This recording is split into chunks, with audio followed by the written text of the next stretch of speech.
pode ver de onde querer ver.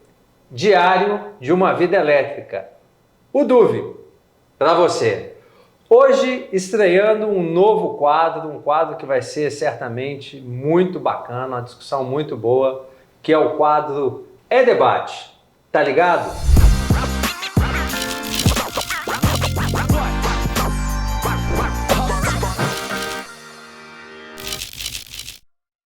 E nesta abertura, neste primeiro dia, nesse primeiro debate que nós temos aqui, nós vamos trazer um assunto, um tema que está super em pauta, um tema importante, necessário de ser discutido. Nós vamos falar dos efeitos climáticos, do tempo, do clima, das consequências disso no nosso setor elétrico.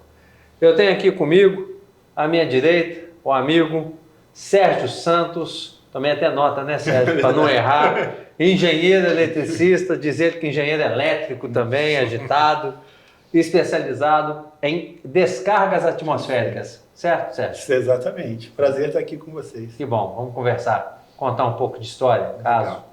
Tem também comigo aqui Lara Marques, meteorologista, que é de formação, correto? Quando falava para mim, Lara, meteorologista, eu achava que era um tema assim, tipo... que mágico, alguma coisa, que tem um pouco também, tem um pouco de magia nisso aí, né?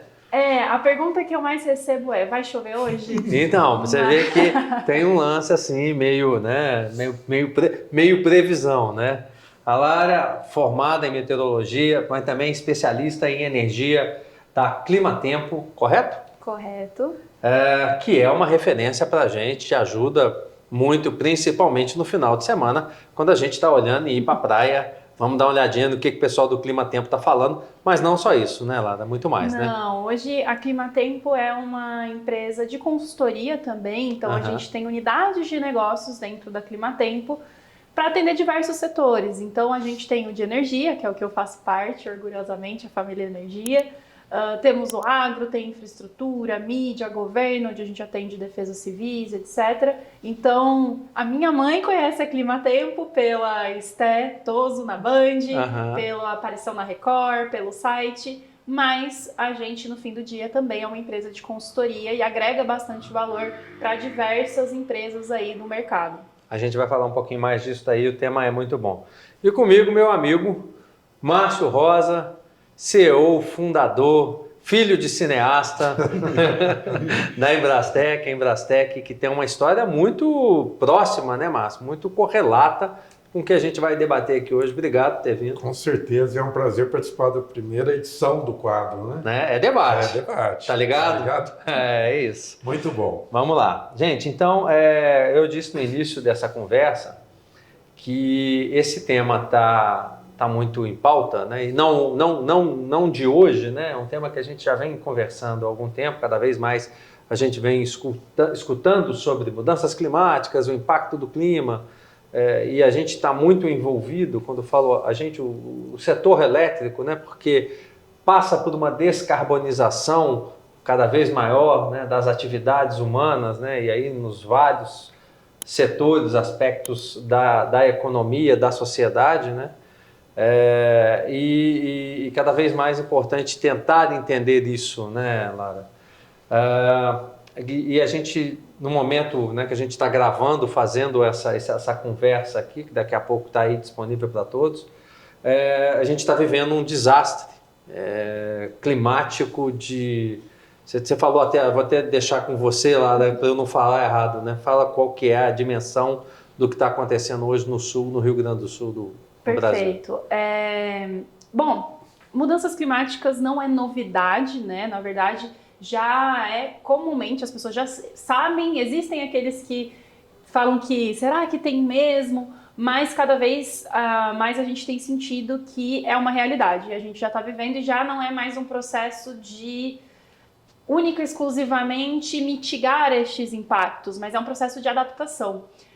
Um dos exemplos é o que a gente está vivendo agora, infelizmente, que é o caso do Rio Grande do Sul, que é o maior evento extremo mesmo, né, natural, já registrado até hoje, porque a gente acredita que sim, podem acontecer outros eventos e a gente não está ainda preparado, a gente ainda não tem uma infraestrutura desenhada, um plano de contingência tão bem desenhado para lidar com esse tipo de situação. E esse é um dos sinais, né, um dos sintomas de mudanças climáticas, a ocorrência desses eventos extremos. O problema, por exemplo, como ano passado a gente teve em São Sebastião, na região ali, litoral de São Paulo, foi em fevereiro, o problema não é necessariamente você ter uma quantidade abundante de precipitação, é o evento extremo mesmo, é o que você espera chover em um mês, chover em horas.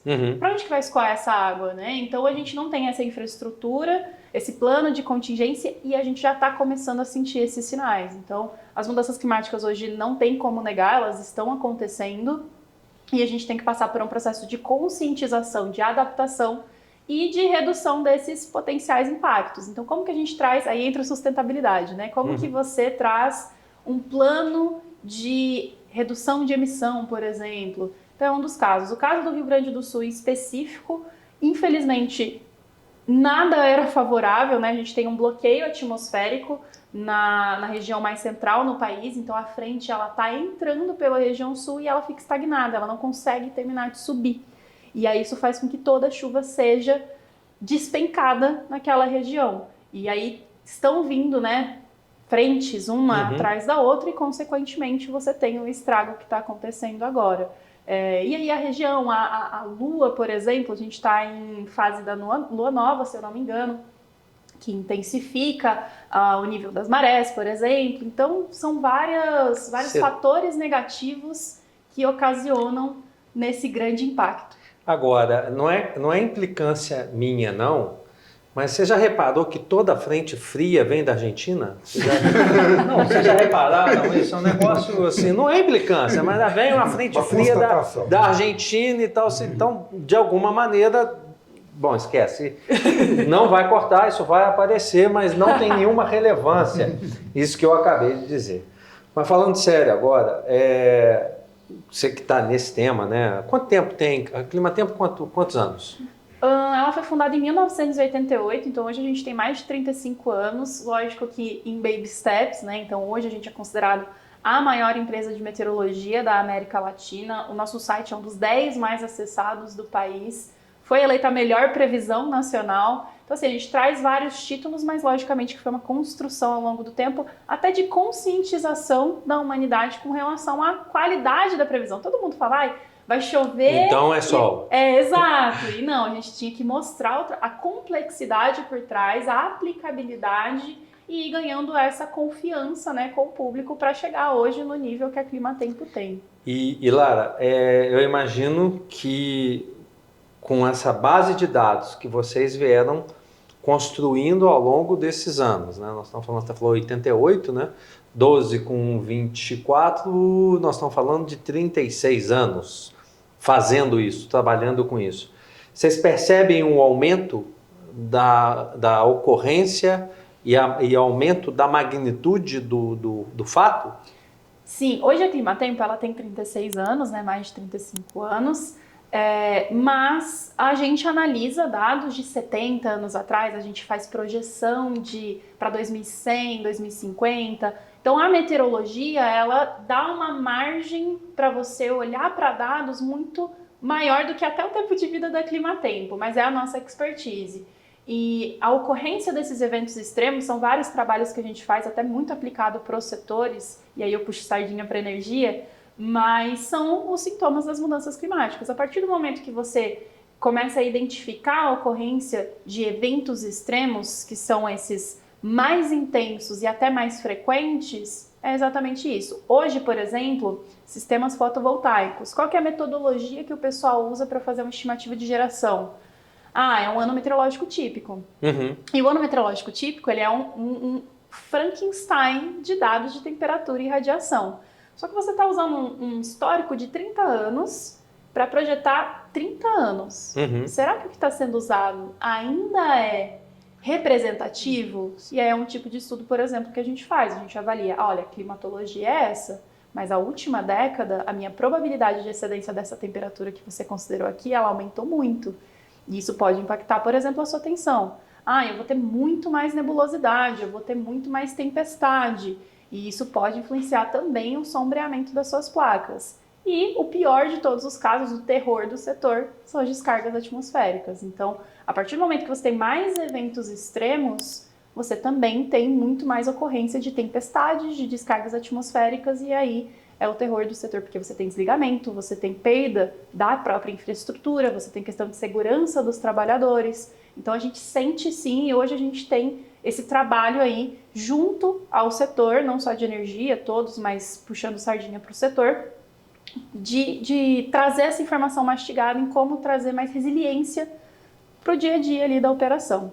Bom, aí você rolou a bola, foi o caso pensado, eu sei, você rolou a bola, mas tudo que você disse agora sim é verdade, mas rolou a bola para o nosso amigo Sérgio aqui, né, Sérgio?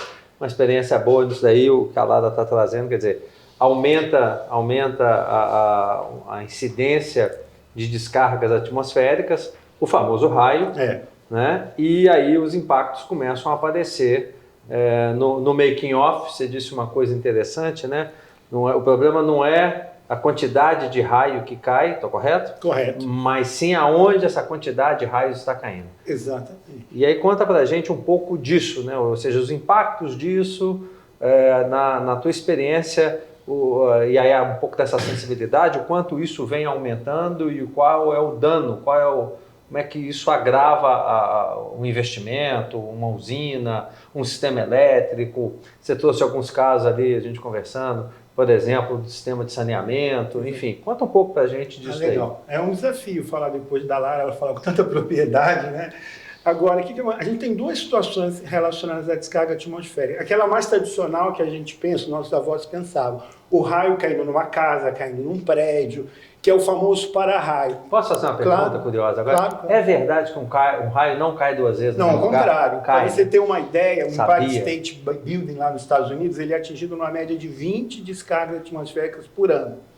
Porque existe um ponto preferencial, pela sua altura, pela sua localização. Torres de celular são atingidas 10, 15 vezes por ano. Então isso não é verdade. Agora um prédio, eventualmente, aí sim é um fenômeno totalmente aleatório. Esse é o problema da descarga atmosférica. A gente não determina onde ela cai nem a intensidade. Porque é a natureza que cria o raio, a nuvem, a altura da nuvem, essa coisa toda. Então lá o Benjamin Franklin, há mais de 100 anos, ele desenvolveu o tradicional para-raio. Só que recentemente, e aí é interessante porque é uma coisa relativamente muito nova, a gente está falando de não mais de 30 anos, o ser humano começou a colocar eletrônica nessas coisas, a gente ficou viciado em informática, em semicondutores, a gente se viciou numa qualidade de vida muito alta. E quando você coloca eletrônica nessas coisas, você está tornando a nossa instalação elétrica muito mais eficiente e muito mais vulnerável. Mais eletrônica atrai mais raio? Não, ela não atrai mais raio. Nada atrai o raio. O raio é um fenômeno de alta intensidade que acontece na nuvem lá alto, ele cria o seu caminho, é muito complexo esse mecanismo, entre aspas, ele decide onde ele vai cair. Agora, o que as pessoas precisam ter muita consciência, que não é só o impacto do raio naquele ponto, existe uma coisa mais perigosa porque é mais frequente. Quando o raio cai lá na estrada, a gente está perto da Anguera aqui, chegam ondas eletromagnéticas como se fosse uma onda do rádio que está vindo no seu celular. Só que essa onda causada pelo raio, ela não traz informação, ela traz energia. E a nossa instalação elétrica, ela está preparada para receber energia. Esses cabos que estão dentro da parede e tudo, eles funcionam como antenas. Eles estão captando vários e vários ruídos aqui, inclusive o ruído provocado pelo raio. Esse ruído tem muita intensidade. Então, só para entender bem, eu comecei minha vida profissional trabalhando em fábrica de cimento. O que acontecia? O operador precisava parar uma esteira. Ele recebia uma chamada pelo rádio, apertava um botão e desligava. Era o botão e o motor. Hoje, nessa fábrica de cimento, você tem um sistema que calcula quanto cimento está sendo produzido, que horas vai funcionar, comunica com todo mundo. Ele é extremamente complexo e extremamente vulnerável. Uhum. Tá. Então, você está para você aeroportos, data center. A gente tem eletrônica em tudo na nossa vida. Uhum. Então, a gente está tornando a nossa vida mais dependente da eletrônica, certo, e mais vulnerável às descargas atmosféricas. Só para concluir, por exemplo, eu tive agora recentemente no Piauí. O que a gente imagina do Piauí? Um monte de cabra, Eu peguei uma estradinha, as cabras vão passando, a gente tem que dar uma paradinha. Aí você entra no meio de uma cidadezinha com 1000 habitantes, aí o pessoal está na porta de casa conversando. É assim, não é nenhum preconceito, é fato. Só que no meio do Piauí, lá, tinham 2 usinas de 23 mega. E um monte de torre. Então, o ser humano colocou as coisas... A história da humanidade é uma história de ocupação de espaço. Então, a gente vai ocupando espaço, conosco e com a nossa qualidade de vida. E aí, a gente está criando aquilo que é vulnerável pelo raio. Se o raio atinge uma árvore, ele destrói a árvore. Se o raio atinge o chão, ele pode... Mas se o raio atinge direto ou indiretamente uma instalação elétrica, a gente não vai evitar que o raio aconteça. A gente precisa proteger essa instalação elétrica. Muito bom, Sérgio. Então, nesse tema aí, quer dizer que a cabra que atravessou o carro e parou o trânsito, é a famosa cabra da peste. Né? Você que disse, tá gravado também. E aí, Márcio, no que já trouxe aqui para a gente a Lara, no que trouxe aqui para a gente o Sérgio, aí entra na história da Embrastek, né? Exatamente. Passa por aí, não passa? Passa por aqui. A Embrastek não está com os 36, mas está com 32 anos de vida. Estava nascendo, o teu pai fundando a Embrastek. Exato. Foi legal agora, hein? E, assim, a ideia da Embrastek surgiu disso. Meu pai instalava antenas de transmissão de TV, de canal aberto, a parte de torres de telefonia. E é bem o que o Sérgio falou, começou a queimar, porque as descargas atmosféricas acontecem. E ele dava essa manutenção. E aí ele começou a testar uma maneira de proteger. E aí passou a fazer essas proteções. Então a proteção vem tentando resolver um problema que a gente cria, né? Ou seja, a descarga atmosférica já ia cair, mas a gente colocou a eletrônica lá, você precisa proteger. E foi daí que surgiu o Embrastek. Ele já fazia essas proteções, mas era um negócio muito dedicado a esse tipo de trabalho. E aí surgiu a ideia da gente proteger outros equipamentos. Lá no começo era telefonia, televisão, era o que tinha mais de equipamentos naquela época. Depois surgiu computadores, aí corre proteger computadores. E isso vai evoluindo, né? Então, melhorou? Assim, porque aumentou a incidência de raios. A gente falou disso aqui, a Lara trouxe esse dado também. E a impressão que eu tenho é que se queimava mais aparelhos uns anos atrás. Né? Isso hoje, por alguns aspectos, algumas tecnologias, está melhor ou não? Então, interessante. Os equipamentos antigos era mais difícil de queimar, assim, porque não tinha é? tanta eletrônica. Né? Tinha tanta eletrônica. E na residência você tinha televisão. Sim. O que mais? Hoje você tem televisão, computador, câmeras. Isso. Você tem muito mais equipamentos sensíveis, como eletrônica. O que melhorou é que a gente vem desenvolvendo produtos mais eficientes de proteção. Então, que deixa passar uma tensão residual menor, para ser compatível com o equipamento. Então, isso vem evoluindo ao longo do tempo. Ao longo desses 30 anos, a gente tinha, quando fundamos a empresa, 4 modelos de DPS. Hoje tem 1.500. Que isso? São 1.500 modelos do mesmo produto, né, de DPS, mas com vários usos.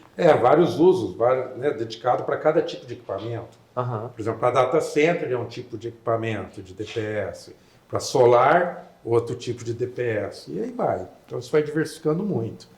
E a gente busca muito isso, a gente meio que é obrigado a fazer isso, porque o mercado te traz uma necessidade. Pena que é depois que tem um problema. No caso do solar, poderia falar, olha, nós vamos fazer uma usina, vamos proteger antes. Muitas vezes vamos proteger depois que já queimou. Mas o mercado nos obriga a buscar, inovar, trazer produtos novos. E aí acho que é o nosso maior, é o nosso core mesmo ali, é a engenharia de produtos novos, de estar buscando inovação. Então nós temos um laboratório para isso. Sempre buscando inovar para resolver um problema que passa a existir. Né? E impactando cada vez mais. Cada vez mais. Lara, a gente voltando um pouquinho na ideia do que entrega, né, ou da proposta de valor, é um termo que a gente usa bastante. da Climatempo.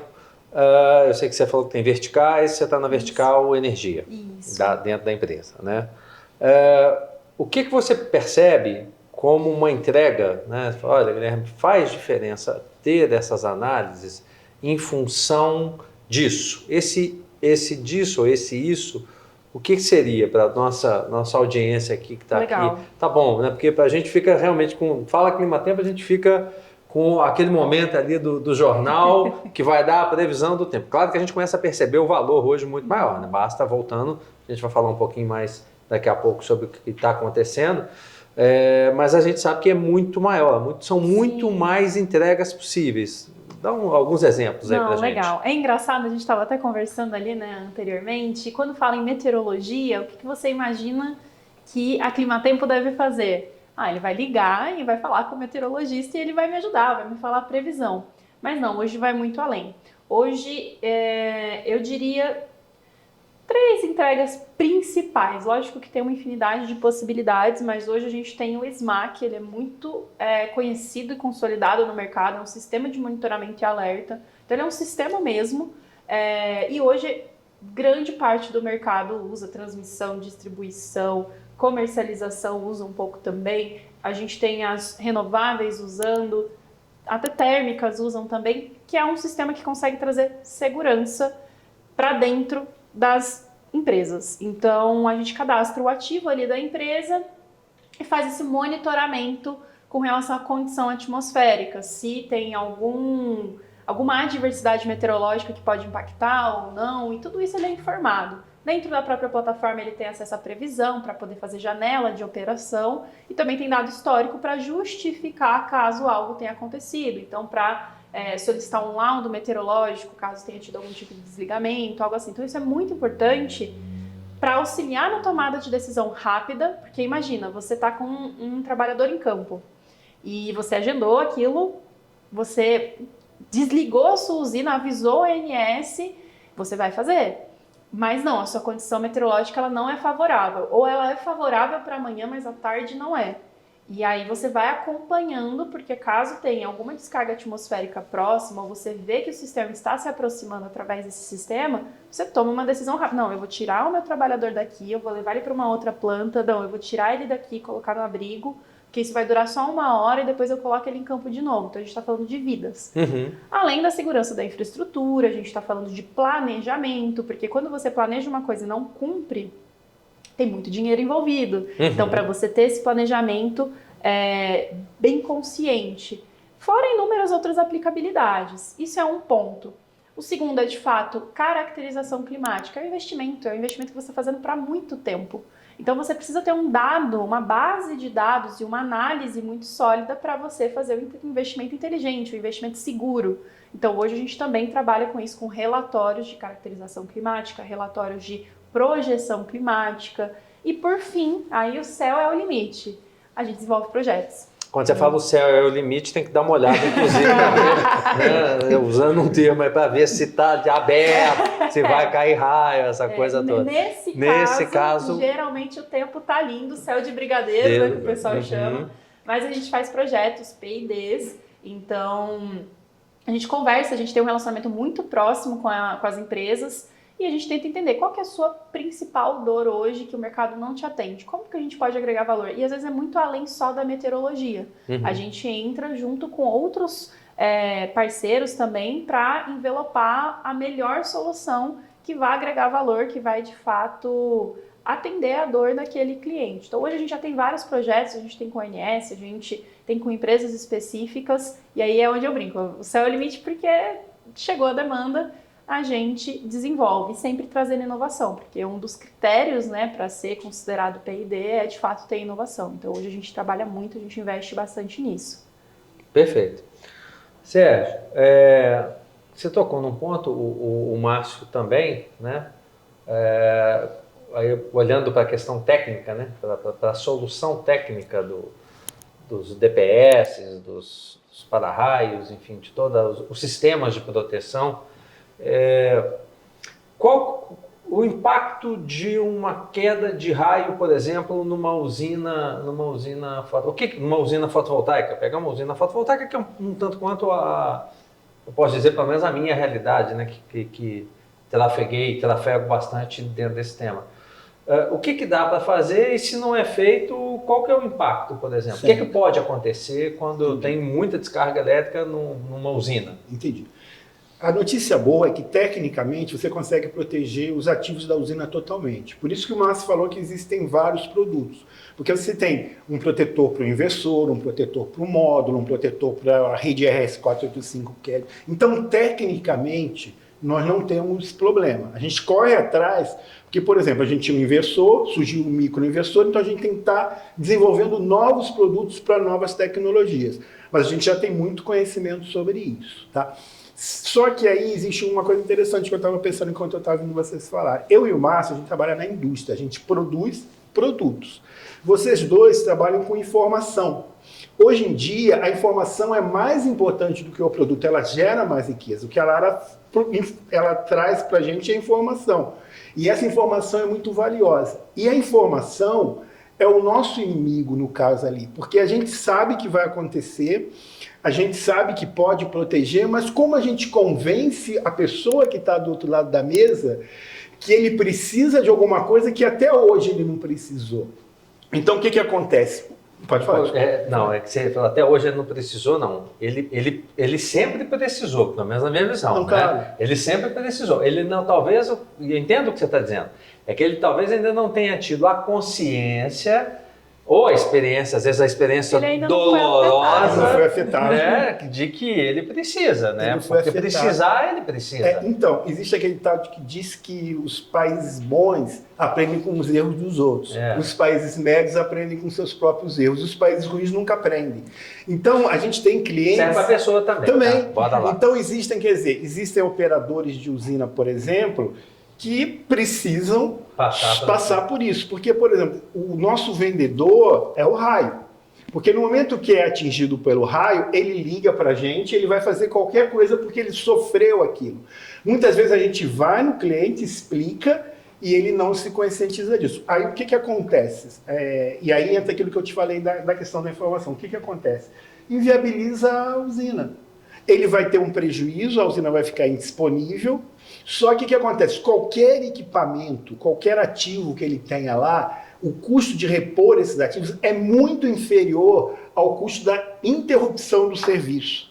Tá? Na verdade, tem dois custos, né? O custo de repor o ativo e o famoso lucro cessante, né? Porque ele está deixando de faturar, provavelmente para alguém ou para si próprio, a energia que ele não está gerando ali, ele não está faturando aquilo ali, além de ter que repor o ativo. Tem dois custos aí, certo? Certo, inclusive isso na nossa norma, que é a nossa Bíblia, que é a norma 5419, existe a segunda parte dela que se chama gerenciamento de risco. O primeiro risco é o risco de morrer alguém, o segundo risco é o risco de perda do serviço ao público, que seria no caso de fornecer energia.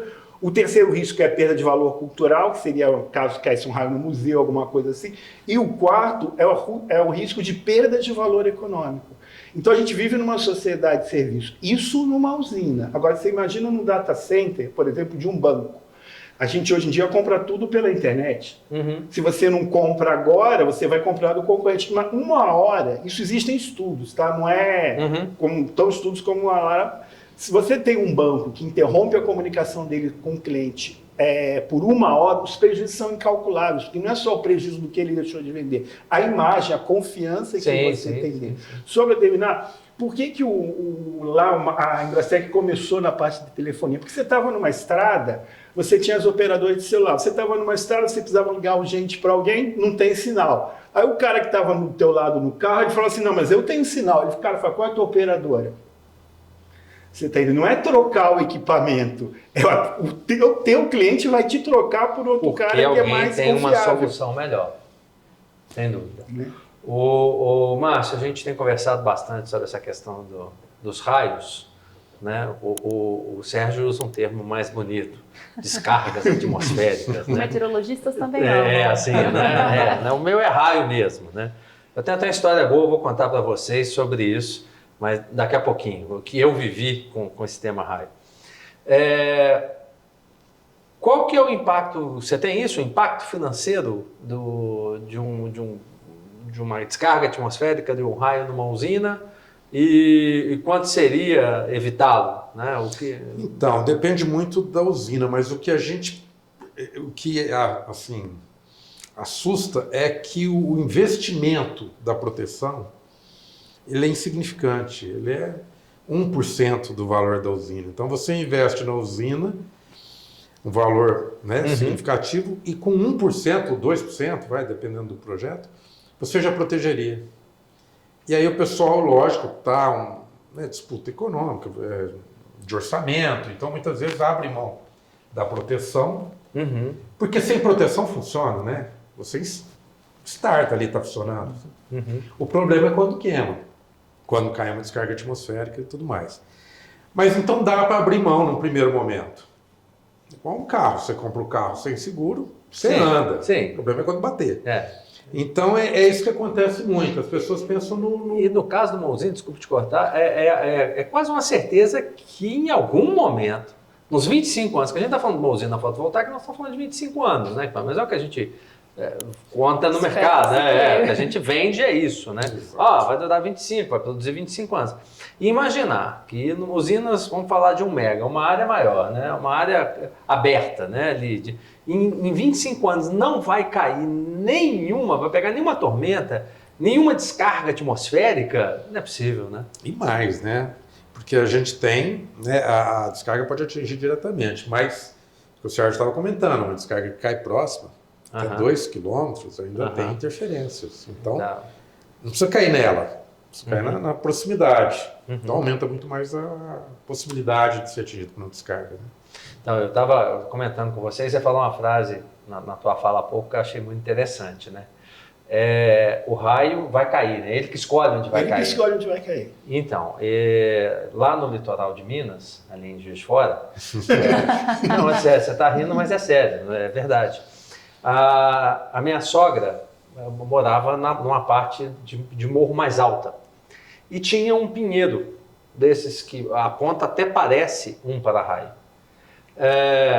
E numa circunstância de descarga atmosférica, um raio pegou a ponta do pinheiro, pegou a laje, pegou o quarto da minha sogra e do meu sogro, e no dia de chuva, eu não estou brincando não, ele fez um buraco na laje mais ou menos desse tamanho aqui. Eu falo para meus amigos, eles não acreditam nisso, eu falo, ainda bem que minha sogra não estava no quarto. Eles duvidam um pouco dessa afirmação, vou aproveitar que está filmado, viu, sogra, ainda bem que você não estava no quarto, porque senão não tinha sobrado ninguém. Mas não estou brincando não, um negócio, um buraco desse tamanho. Você vê a potência que é o raio, a descarga atmosférica, quando ela resolve cair, né? E vai cair, né? E vai cair. E tem caído cada vez mais. Você deu o exemplo de São José dos Campos, que é a cidade onde a Lara está, que aumentou a incidência, né? O problema, de novo, né? Não é a quantidade de raios que caem no lugar, mas aonde ele está caindo. Agora, o que acontece? Isso aí é interessante aqui. São duas situações diferentes. Uma situação são os fenômenos da própria natureza que vêm do Sol, fenômenos atmosféricos, que o ser humano é totalmente insignificante para isso. A gente é muito pequenininho. Mas existe um outro detalhe, e aí é que a gente está em Campinas agora. Campinas, à medida que a cidade vai crescendo, ela vai se asfaltando, vão surgindo prédios. A gente cria ilhas de calor. Essas ilhas de calor, qual é o processo da descarga atmosférica? Evapora durante o dia, formam nuvens, essas nuvens condensam e os raios, se a gente pensar bem, a maioria dos raios caem à tarde. Porque a nuvem é formada no mesmo dia, tá? Existem outras nuvens de frente, nuvens com convecção, que se deslocam. Mas essa nuvem do raio é uma nuvem que se forma no mesmo dia. Então eu preciso ter um lugar quente, é como se eu fizesse mais ou menos, aquecesse o forno para depois tirar o bolo. O bolo é o raio. Então o que acontece? À medida que a gente vai urbanizando, a gente vai criando situações mais favoráveis para que aconteçam as descargas atmosféricas. Então o caso de São José dos Campos é típico, porque é uma cidade que ela tem uma característica particular, por causa que vem a massa de ar do litoral, encontra lá a serra e precipita, né? Tô correndo o risco de ter... Mas vocês estão indo bem, pode continuar. Vou passar no final do dia, né? E aí, só que você tem uma cidade que é altamente industrializada, uma qualidade de vida, grandes empresas. Então a gente tem que ter o vilão, que é o raio, Mas tem que ter a vítima também, Sim. que são as instalações elétricas e eletrônicas. Campinas também é uma cidade que tem grandes indústrias, essa coisa toda, né? Isso que o Sérgio está falando é bem importante, porque assim, de fato, você tem que mapear onde que esses eventos vão acontecer, porque se você vai ter a ocorrência desse tipo de evento em locais que de fato não tem impacto nenhum para a humanidade, logicamente que a gente vai negligenciar a ocorrência desses eventos. Então, quando a gente começa a ver que isso está acontecendo em grandes centros urbanos, quando a gente começa a ver que está impactando diretamente a vida humana, aí a gente se movimenta. E essa ocorrência, né, mudança climática, a gente associa muito a aquecimento global e etc. São fases da Terra. Existe sim um aquecimento natural. A problemática é você intensificar este aquecimento através das ações antrópicas, então emissão de gases de efeito estufa. Então é aí que a gente começa a ter um problema. Esse efeito estufa é natural. Se a gente não tivesse efeito estufa, a temperatura média da Terra ia ser menos 18 graus. Gente, como é que vive? Não tem como. Agora, Mas é bom para tomar vinho, né? Nossa, aí Tem um você lado toma ruim. vinho em gelo. Gelado, Picolé de Se vinho. puder aquecer um pouquinho mais, tá bom, tá certo. Mas é natural. O problema é quando isso é intensivo, que nem remédio demais. Remédio demais Sim. mata, gente. Então, é natural e a gente começou a intensificar esse processo. Então, hoje a gente tem uma temperatura média ali, que seria na casa de 15 graus, mas isso está aumentando. Acordo de Paris, a gente tinha determinado que ia aumentar 1,5 graus até 2030. E a gente já mapeou que até ano passado a gente já tinha aumentado 1,48 na média. Então, a gente já chegou. Exatamente. Né? Então, é um problema. E aí vem sérias consequências. Você começa a ter mais eventos extremos, mais descargas atmosféricas e não só em regiões que não vão ser impactadas pela humanidade. Em grandes centros, em grandes operações. E aí o impacto não só financeiro, né, social, no caso do Rio Grande do Sul, por exemplo, mas o impacto financeiro é gigantesco. Quando você tem um desligamento, a gente está falando de multa na casa de milhões. Então, realmente, às vezes é muito reativo, mas acredito que o setor já está começando a se tornar cada vez mais proativo, tanto em reduzir suas emissões e ter uma operação mais resiliente, quanto em investimento. Investir em sistemas como o da Embrastec, investir em sistemas meteorológicos como o da Climatempo. Então, a gente está conseguindo passar por esse processo de conscientização. Assistir podcasts como o E-Debate, tá ligado? Para que você se informe e saiba de tudo isso, por exemplo, também. Exatamente. Eu queria aproveitar essa tua fala. Eu conversei hoje com o Guilherme Sari, xará meu, do Sind Energia do Rio Grande do Sul, e pedi para o Guilherme a possibilidade, a oportunidade da gente, quem está nos assistindo e nós aqui, ajudar os nossos amigos, irmãos do Rio Grande do Sul. O Sind Energia, desde inclusive do fato, né, que aconteceu recente, né, em setembro do ano passado, ele já tinha feito uma campanha de arrecadação de doações, nesse caso doação em dinheiro, para as vítimas daquela circunstância de setembro, né? E agora a gente está precisando, para você ver, de novo, desse apoio. Eu vou deixar aqui na tela, né? Tem um QR Code aqui, o pessoal aí da Fontana Filmes vai ajudar a gente a colocar para que vocês vejam, que é uma possibilidade para quem puder, quem quiser doar qualquer quantia, esse dinheiro ele vai ser destinado ao Sind Energia do Rio Grande do Sul, e o Sind Energia vai destinar ele, claro, a pessoas, ações, famílias que tenham essa relação com o Sind Energia. Como a gente está debatendo esse tema aqui, a gente entendeu que o Sind Energia era um ente adequado para que a gente pudesse apoiar, ajudar nesse sentido. Então fica aí o QR Code, quem puder ajudar, doar, infelizmente está acontecendo. Hoje está acontecendo lá, poderia ser com qualquer um de nós, e acho que essa ação ajuda sempre muito a todos. Obrigado. Bom, voltando, indo para a parte final do nosso debate aqui, dessa conversa nossa, né, a gente que está ligado aqui nesse tema. Sérgio, considerações finais, como é que você percebe, vê alternativas, soluções, o que você deixa de sugestão para quem está nos assistindo, enfim, fazendo um pouco um resumo. O lado bom, o lado cheio do copo é que tecnicamente o Brasil é um país que é reconhecidamente internacional pela sua competência na área de descargas atmosféricas, né?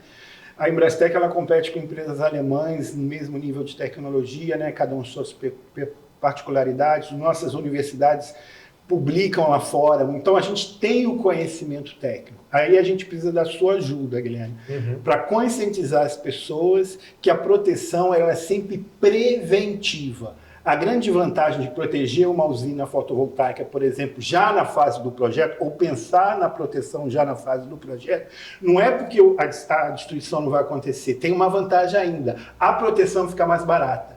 Quando você faz a proteção, encaixa ela no projeto, fica mais barato. Quando você tem que fazer a proteção depois que a usina, ou uma fábrica, ou qualquer coisa, já está funcionando, a proteção fica mais cara. Então, que a gente precisa da sua ajuda, aqui do seu podcast, todo o seu trabalho de divulgação que você faz, é que a gente precisa conscientizar. Conscientizar é muito trabalhoso, mas a gente precisa estar sempre conscientizando as pessoas que a proteção é preventiva. Ela tem que estar pronta antes que o raio caia no lugar. Perfeitamente. Muito bom. Obrigado.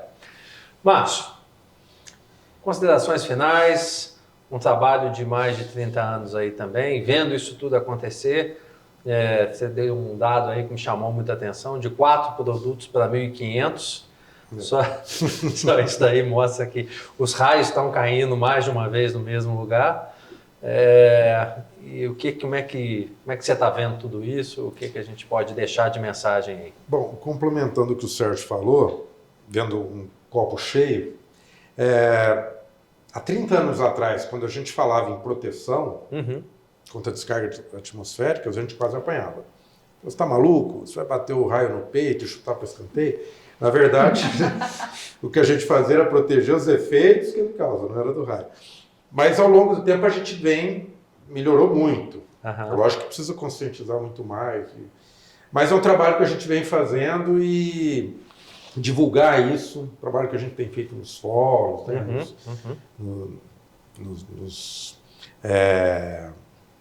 Eu sou prova viva disso. Tá? Porque quando eu conheci o Márcio, né, em Embrastec, ali em 2016, nos fóruns GDs que a gente ia, a gente estava num debate junto, tipo esse aqui, e o Márcio fez um experimento de mostrar aquela câmera que você levava. Isso, o Minilab, né? Um Minilab mostrando o que acontecia quando havia uma explosão. O problema é que o Márcio não te avisava quando ia ser a explosão. e isso ele fez, não sei, levou essa mini cama umas 30 vezes. Eu passava longe dela já, porque acho que ela me via, e quando ela me via, ela estourava, entendeu? Verdade ou não? Ou seja, é um trabalho de conscientização.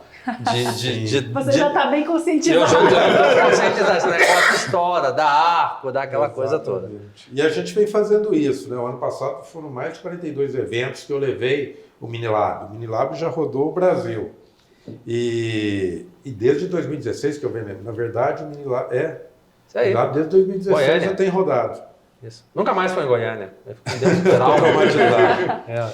E é isso, é conscientizar que existe solução, né? Existe problema, mas existe solução. A gente tem que buscar resolver isso antes que aconteça. Esse é o nosso trabalho. Lara, você que é a moça do tempo, né? Conta pra gente aí esse olhar de vocês de olhar de futuro, né? Que é um pouco do que vocês fazem, né? Olhar para tentar entender o que vai acontecer e fazer uma previsão.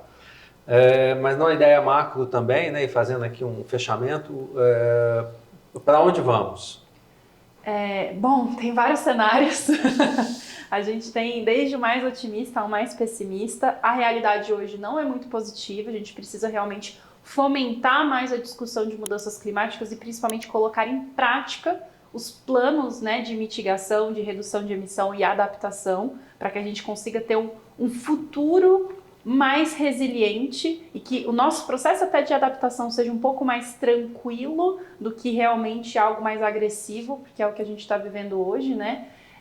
Mas a minha grande expectativa é sair daqui com dois principais pontos, né? Que é a consciência, que as pessoas realmente entendam que mudanças climáticas é real, é um tópico real, a gente está vivendo, é inegável, até o acontecimento recente comprova isso, então é um momento de mudanças.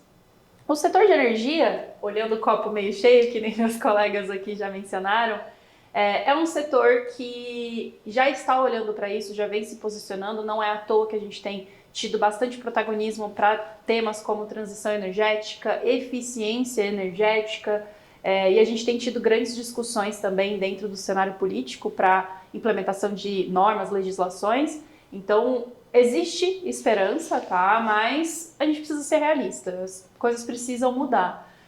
Meu segundo ponto, eu espero que as pessoas entendam um pouco mais do que a Climatempo faz, né? Não só a parte de mídia, mas também todo o trabalho de consultoria por trás, e que a meteorologia vai muito além do vai chover amanhã, vai chover hoje. Então, é um pouquinho do nosso trabalho, a forma que a gente tenta agregar valor para o mercado. E finalizo, logicamente, com um convite para todo mundo. A gente está fazendo um evento, né, a segunda edição, com foco em mudanças climáticas. Então, se o pessoal gostou do que a gente apresentou até aqui, se quer se aprofundar, a gente tem o segundo encontro, a segunda edição do Encontro Nacional de Mudanças Climáticas para o setor de energia e agronegócio, que também tem uma grande representatividade nacional. Ele vai ser dia 25 de julho, eu deixo o convite a todo mundo de casa. Convido também vocês aqui do lado, vamos levar um mini lab para dentro do evento. Puxa, eu queria tanto ir. Ele é falso, ele já vai estar lá, já está no check. Eu vou estar lá, check, senão essa parte está editada.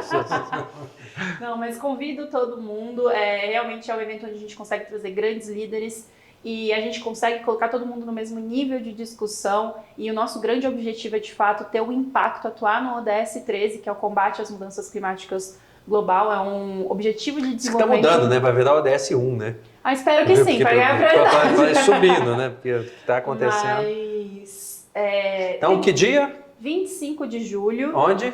Em São José dos Campos, no Parque de Inovação Tecnológica. E quem quiser ter mais informação... Pode ir no site da Climatempo, tem um banner lá, pode ir nas nossas redes sociais. Eu vou pedir para o pessoal da produção, o pessoal aqui da Fontana Filmes, que está fazendo toda essa gravação conosco, pedir para colocar, você envia para a gente. A gente deve estar aparecendo aí agora já um QR Code, uma direção. Temos o site do evento, temos tudo. Tá bom. Bom, gente, eu agradeço muito, acho que um tema... quente, né? E está cada vez mais aquecido. Cada vez mais aquecido, energético. O duro é a gente ter que ver as consequências, igual a gente está vendo, ter que comprovar desta maneira, né? Amor e dor, a gente está tendo que aprender um tanto quanto pela dor. Mas é uma pauta interessante de ser discutida, além do impacto nas vidas, na sociedade, mas também tem os impactos financeiros e formas de mitigar isso. Então, muito feliz desse primeiro debate, tá ligado, no Diário de uma Vida Elétrica, no DUV. Então, um quadro sendo lançado aqui com conversas com especialistas do setor, um tema sempre muito relevante e importante. Eu agradeço vocês que estiveram conosco até aqui, nos sigam nas nossas redes sociais, inscrevam-se no nosso canal. A gente ainda não está cobrando para se inscrever no nosso canal, o que vai virar membro pode acontecer. E a vantagem de você falar assim, nossa, eu fui o membro do 02, 03, que tem tanta pouca gente, printa lá para depois dizer, não, eu já estou inscrito desde 2024 e tal, porque vai crescer. Então, espero por vocês, a gente vai trazer mais debates como esse, relevantes. E agradeço novamente a vocês, agradeço o pessoal da Fontana Filmes que está apoiando a gente, fazendo todo esse trabalho de edição, e também aos nossos patrocinadores.